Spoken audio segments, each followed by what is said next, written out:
Welcome to the Successful Nonprofits Podcast. I'm your host, Dolph Goldenberg, bringing you an incredible episode. It is the beginning of November. We're starting to already think about next year, at least hopefully everyone's already thinking about next year. And we're going to be talking with Daria Torres about governance trends to watch for 2022. And don't we all wish we had that crystal ball that we could just look into the future and go, oh yeah, we think this is going to be a big deal next year. This is our opportunity to get a peek into that crystal ball. While I'm thinking about next year and talking about next year, I also just want to remind you that early next year, we launched the Successful Nonprofits Book Club. If you are interested in reading 10 books, it's going to meet 10 times, a little less than once a month. But so it's going to meet 10 times in the next year. If you're interested in getting and reading an amazing book 10 times next year, then go to successfulnonprofits.com and check out the book club. A couple books, just as a little bit of a tease. We are going to be reading one of my favorite books, The Thief in Your Company by Tiffany Couch. What a great book. It is a book that will make you care about internal controls, and you'll probably give it to your treasurer too, so that that person will care about internal controls. We're also going to be reading the book Philanthropy Revolution. I had to stop and think about that for a second. Philanthropy Revolution by Lisa Greer, which just came out, I think, in the last year. Oh my gosh, this book will change the way you think about donor relations. But now, let me introduce Daria Torres for our conversation around governance trends. So you may remember Daria for a lot of reasons, but one is that she was on the podcast about 4 years ago, and we spoke about engineering equity into your organization. Part of what I loved about that conversation was not just her approach, but Daria is by training an engineer. So when she was saying engineering equity into your organization, she literally meant, okay, let's figure out how to do this in a way that it's systemic and measurable and really taking a close look at it. Now, not surprisingly, as an engineer, she also is an alum of McKinsey, which is one of the big consulting practices in the United States. And that means that she has spent a lot of her time thinking about strategy, planning, operational effectiveness, professional development, and more. So with all of that experience in those areas, she actually launched her own consulting practice, Walls Torres, which has been around for 2 decades. And I'd be willing to bet you know, or at least have heard of some of their clients: the Gates Foundation, the University of Pennsylvania, General Electric, United Negro College Fund, and more. So clearly, we are getting to hear from an expert here who has worked on both sides, in the for-profit sector with McKinsey and also in the nonprofit sector in her consulting practice. So, Daria, welcome to the podcast. Dolph, thank you so much. First of all, you have me excited about your book club. Thank you so much. I've jotted down those 2 titles. Second of all, I'm so appreciative of the invitation to come back. As you pointed out, it was 4 years ago. I even know what episode number it was, 61. And fast forward 4 years and here we are. So congratulations on all of your success since then. And I'm excited to dive into the conversation today. Well, thank you. Again, I'm just super glad that we're able to get you back on. And I'll share with you, this also at some level, I've been working really hard to get some of those early guests on. We're at episode probably 230 or 240 something now. And I've been working really hard to get some of those early guests on because, frankly, you took a risk on our podcast when we did not have a lot of listeners. And we're at a point now that we have a lot of listeners. So, listeners, if you've not heard Daria's episode 61, Engineering Equity into Your Organization, it is worth your while to do the scroll to find that episode, download, and listen to it. But today I know we're talking about governance.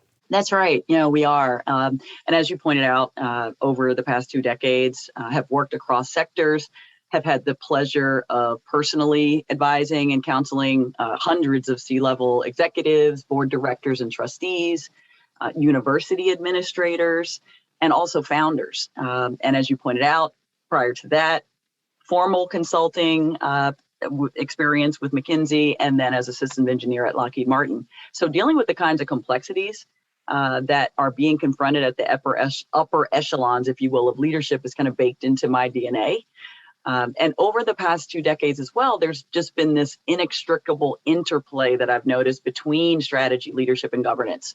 It's kind of like three sides of a pyramid, which impacts things like culture, climate, operational effectiveness, and even brand and reputation. So as I've going to put together all of the insights and observations, I do have a few predictions for 2022, which maybe we can get into. Before we jump into those predictions, I want to make sure that we unpack the differences between strategy, leadership, and governance. And I think I probably know these differences, but if we can maybe just have that conversation so that we're all on the same page and all our listeners are on that page as well. Absolutely. So let's talk about first strategy. Strategy is, a lot of people will say it's, your North Star, and what are the sets of actions and objectives and goals that will get you closer to that North Star. Operations are kind of the mechanics of performing those actions and doing so with fidelity and with optimal kind of efficiency and improvement over time. Governance is the set of decisions that get you to those prior two things. So I think of governance as kind of 3 R's: roles, rules, and routines. And in all of those, those elements, if you will, are how those decisions get made, that impact the prior two areas. I love that. The 3 R's of governance: roles, rules, and routines. Absolutely. Yeah. And all of them are essential ingredients that drive high performance organizations. So as you're looking at the roles, rules, and routines of governance in 2022, what are some of the things we should be looking for? Appreciate the question. And I know you said up front that, it's great to pull out that crystal ball. I do not have an actual crystal ball, nor am I a psychic. However, I do pay attention to trends. I read a lot, I listen closely, and I try to synthesize to absorb all the information that can inform perspectives and help us think about the future. So I would say, the first prediction that I'll throw out on the table is related to curiosity. And that prediction is that curiosity is going to become a much more sought after trait for new directors. I would definitely like some more information about that. I mean, I think as we look back over the past year and a half, certainly during the pandemic, we can all agree the world is changing, incredibly quickly. Things are happening that we could have never, quote unquote, never anticipated. And in order to remain effective in governance and decision making, you have to be curious about the things you don't understand, about the things that are unfamiliar, about the things that could happen. So boards need to be thinking about populating those seats with curious people. So you might wonder, what does a curious person look like? Well, the curious people are more likely to have a learning agenda. You're more likely to learn from your mistakes, to surface risk and vulnerabilities. And I think, as our world is becoming increasingly more VUCA, volatile, uncertain, complex, and ambiguous, boards need people that can thrive in that kind of environment. So I've got to ask, how do you find those curious people? How do you screen for that? And you recognize, oh yeah, this is someone who has a lot of curiosity in a good way. That is something that I think is on the minds, if not of the entire, all boards, certainly of the Nominations and Governance Committee, right? And the chair of that committee. Also within leadership teams in terms of how they fill their leadership bench, right? So there are things that organizations can do. In fact, we worked with a client who revamped their entire selection process for board directors to be very intentional about eliciting evidence of curiosity. 2 questions I specifically remember that they included in the interview process were, number 1, when is the last time you tried something new? Number 2, what have you read lately that changed your worldview?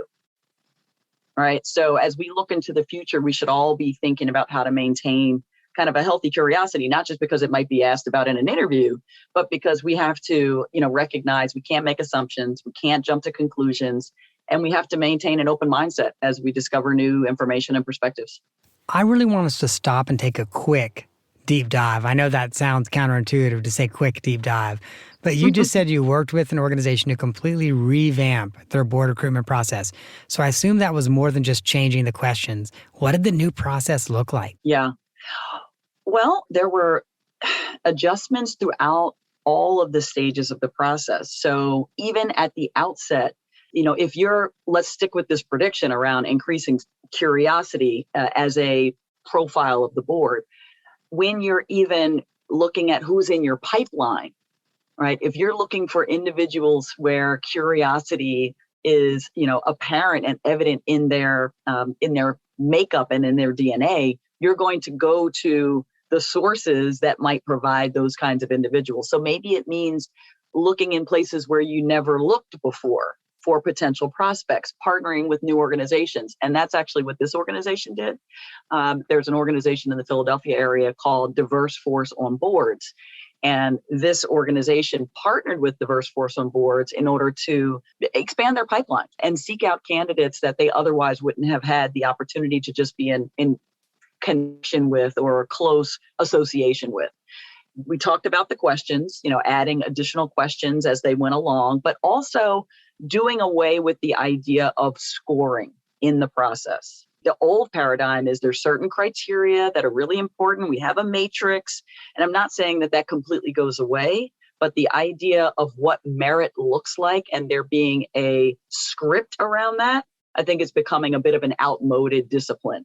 Right. So again, that speaks to this need for curiosity, being open to the idea that your definition of merit and of high caliber can evolve as you learn more about what quality and excellence mean.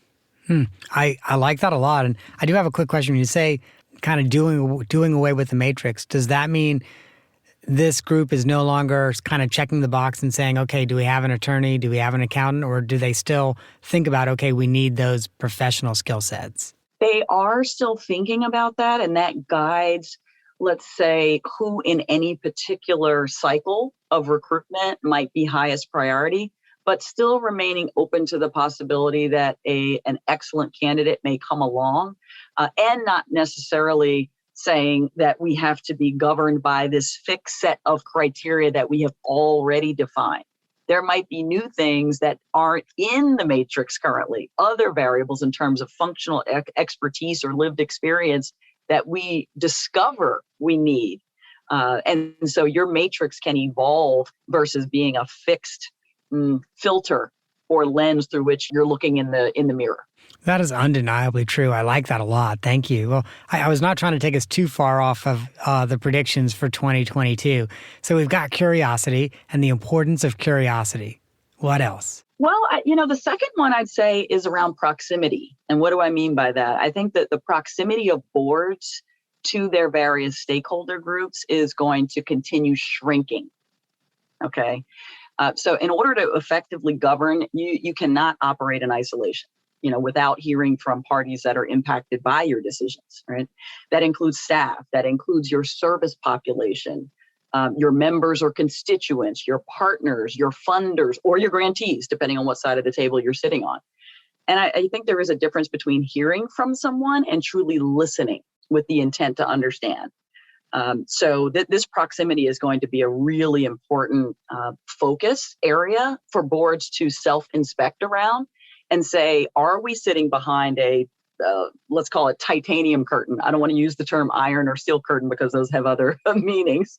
But are we putting ourselves behind a wall, or are we making ourselves more accessible for a two-way exchange that we know we need to have in order to embrace the perspectives that we need to be considering? So that's a really important concept. And how would you see boards getting out from behind that titanium curtain and embracing and engaging? Well, like I said, it's a two-way street. So these efforts have to be founded on trust and transparency. When you're seeking to initiate more inclusive or more intimate interactions with any of those parties, there could be some skepticism or doubt, right, that creeps up, especially if it hasn't been your customary mode of operation. That's why I think it's really important to be upfront about intent. Why is this happening? Why do you want us to come in and speak to you? Why are you surveying us? Why are you asking us these questions, right? So be clear about what the objective is, and you'll have people be more likely to meet you in the middle. It's interesting. I think you really hit on it. That is just so important, to be clear about the intent. And then I would imagine then also kind of report back, so that way folks see you're sincere. Yeah, absolutely. And sincerity has there are a lot of synonyms, right? What authenticity, right, is Hmm. another that you hear all the time. I'm reflecting on a time my team worked with an organization that was struggling with creating an inclusive environment for staff, and the board was very concerned about this because it affected the quality of their work, it affected the organizational climate, morale.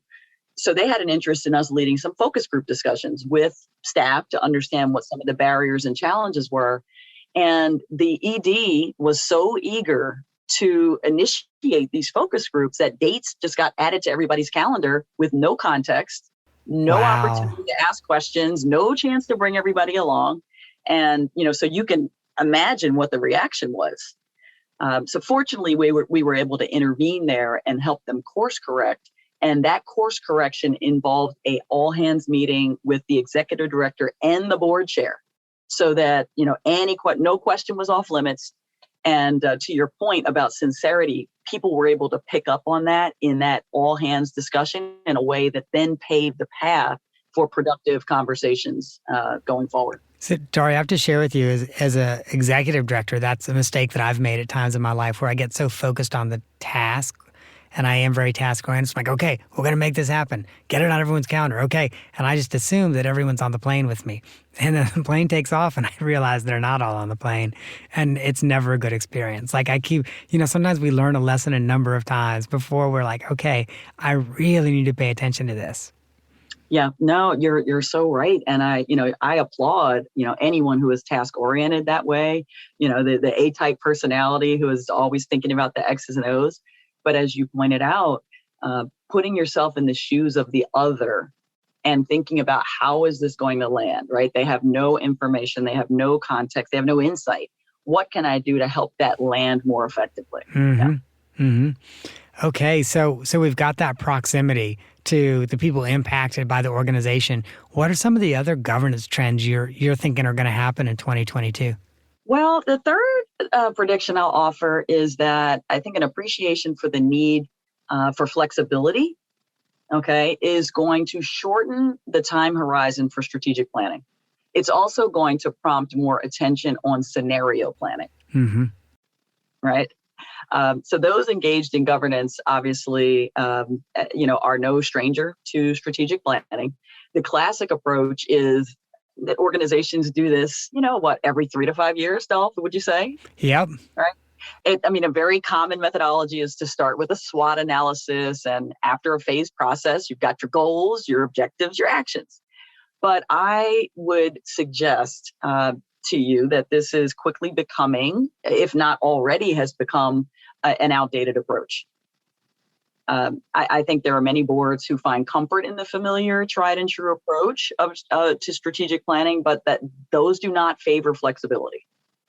What does favor flexibility is being, more flexible, adaptive, and agile as to what the answers might be, and that entails scenario planning, not strategic planning. So with a scenario-driven mindset, you're acknowledging that things are happening in the world around us that we might not have any control over, right? And as a former engineer, that's like the bane of our existence. Okay, you want things to be under control, but so this is an acknowledgement of that. We have to pay attention to those things that are in flux. And in fact, we have to force ourselves to make predictions, right? The kind of the theme of this conversation, predictions about how those factors or variables might change. And once we start to sharpen our instincts about what the future holds, we can develop plans, options, right, around those plans and test their attractiveness within those future frames. So a couple of things I really want to share with you. The first, it's interesting. The year before the pandemic, I was working on a strategic planning process with an organization. And by the way, and this now just seems so like we had a crystal ball and we didn't. But they had really struggled around some core decisions because they often found themselves veering from their strategic plan because of scenarios and opportunities and challenges, et cetera. And so a big part of what we did, obviously, is we helped them really revisit, revise, and reaffirm their mission and their vision and their values. And, we helped them come up with some broad goals. But the thing I think they've probably found most useful is this program screen, where when an opportunity comes up or something happens, they kind of put it through the screen, and then the screen says, okay, here are the options that are most favorable for what we want to be as an organization. And it was interesting because that really was the most valuable thing I think they got out of it. There's so many things I love about that example. I scribbled down revisit, reaffirm, and revise. I'm a fan of alliteration too, Dolph. So I love your 3 R's. Okay. But secondly, that example makes me think about a not so fortunate example. So let's imagine I'm on the board of directors for a food bank. Through the pandemic, we know that the need for food and other basic supports was surging. And the public responded to that and contributed, in many cases for many organizations that were serving this need, far in excess of what they had capacity or were even equipped to spend. So now where am I? As a board member, we're sitting on all this cash unexpectedly. What do we do with it? When you have a scenario planning mindset, as you pointed out, or a decision-making, let's call it methodology, right, with some criteria of how you think about attractiveness of relative options, then the possibility of a generosity triggering event or other windfall-inducing circumstances would have been on the table, and a prioritized set of investment options would have been in the hopper, ready to go, right? So to your point, and what I've been reflecting on, organizations have to, and are, right? So I would say some are already definitely moving in this direction, but organizations more so need to evaluate their planning processes with an emphasis on flexibility. Whether that looks like formally adopting a scenario planning mindset or something approximating it, obviously is up to them. Yeah. So a couple things that I immediately kind of think about. The first, and I've been saying this for a few years, in part because of my experience when I was an executive director. Every organization needs a windfall policy. Every organization, I just have to say it again, needs a windfall policy. I have seen too many organizations come into what for them is a lot of money and not handle that opportunity well. Yeah, no, you're exactly right. And it's, because we're so accustomed to in this sector of operating with, under the challenge of scarcity, right? How else can I put it? I mean, that we're so used to that. And, so you don't even consider the alternative. Right.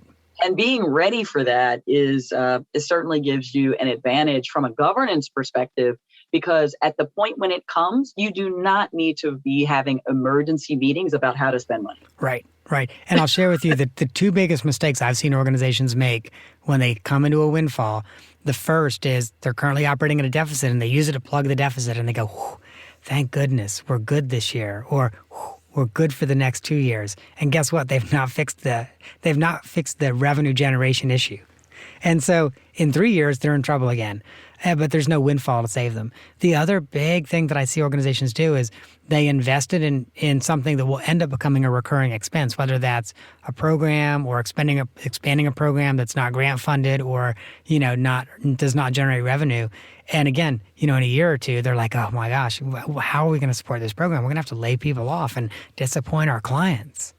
Yeah, no, you're right. And so that the sustainability question has to be baked into your governance processes. It has to. I mean, if it's not on the table, then your risk is of ending up in situations like you're describing, right? Where you're so focused on addressing the immediate short-term opportunity or need and placing less attention on what the downstream implications are. And sometimes it may be because, you know that your time horizon is limited. Right? It could be, right? Board members don't always have indefinite terms. Some do, but that could be part of it, right? I'm here for this amount of time, and this is the lens of, or this is the window of opportunity that I'm most focused on. So I think we all have to have that long range mindset and think about how the organization is going to be impacted beyond our immediate scope of influence. So before we move to the off the map question, do you have one final prediction for 2022? Oh my goodness, a bonus prediction? Yeah. All right. So bonus prediction would be, well, this has to do with predictability itself. I mentioned I'm a former engineer now a couple times. I pay pretty close attention to technology trends and their impact on different sectors. And I think the nonprofit sector needs to be ready to embrace emerging technologies like AI and machine learning.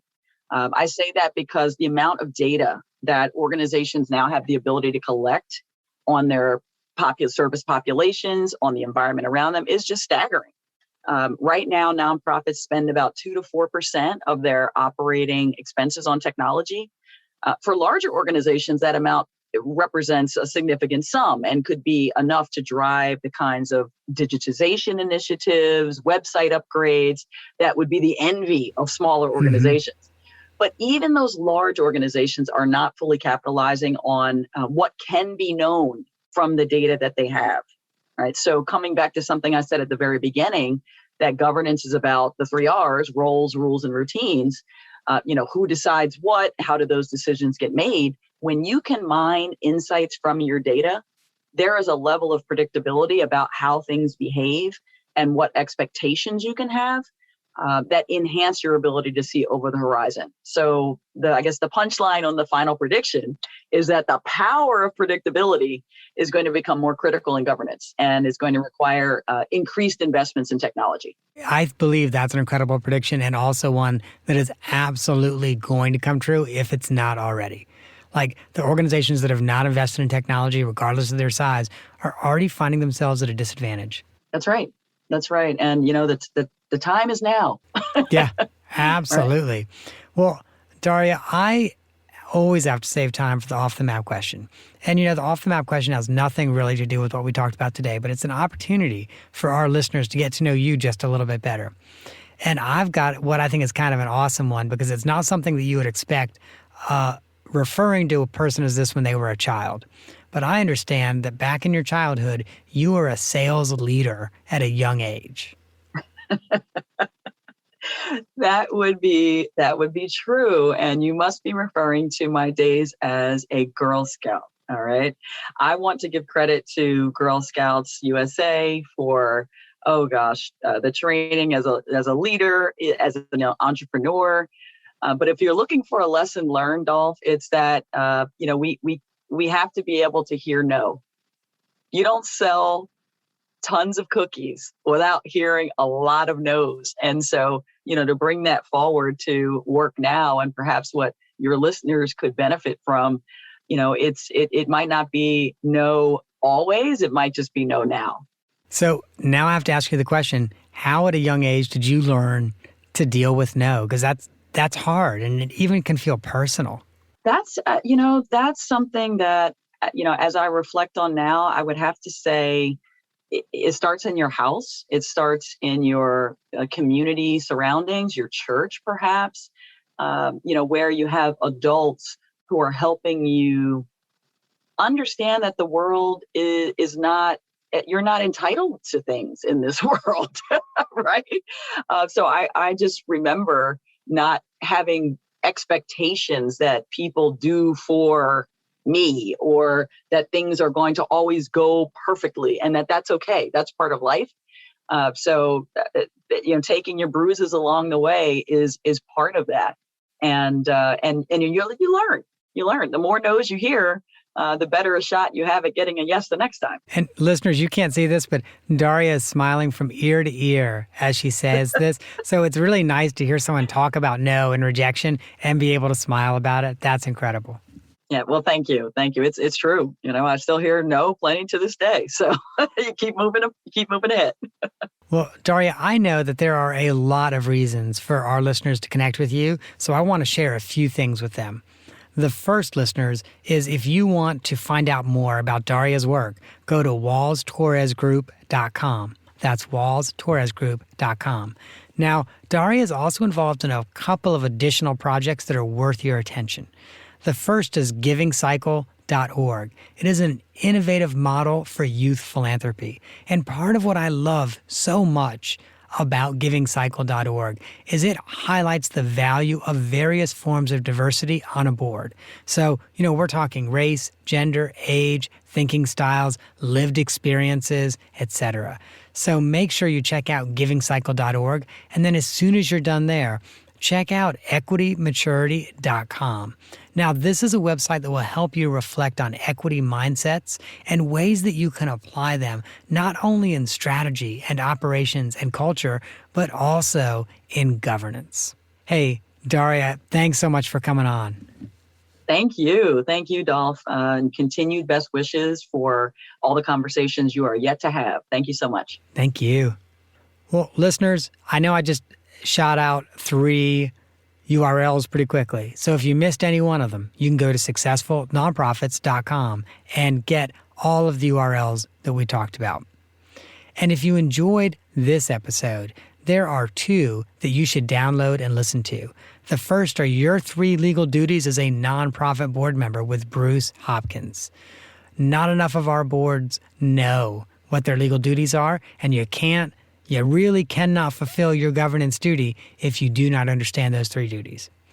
And then the second I want you to consider is episode 172, Enlist Your Treasurer and Banker to Your Sustainability Team with Chad Wolver. I just have to share with you that as you are thinking about strategy and governance, a big part of governance is how you manage your money. And to better understand the ways that your banker, your organization's banker, can be a partner in that, this is going to be a good conversation. That, listeners, is our show for this week. I hope that you have gained some insight to help your nonprofit thrive in a competitive environment. And that would actually be the end of the show, but the lawyers make me give you this little disclaimer. So you know that I'm not an accountant. You know that I'm not an attorney. It should come as no surprise that I don't provide tax, legal, or accounting advice. So the show is for informational purposes only. And, that means that, and again, their attorneys make me repeat this, the show and this episode should not be relied on for tax, legal, or accounting advice. If that's what you need, please find a qualified, licensed professional in your area. Seek their guidance. And if you're not sure who could provide you with this guidance and counsel in your area, reach out to me. And if I know someone, I'm happy to make the connection.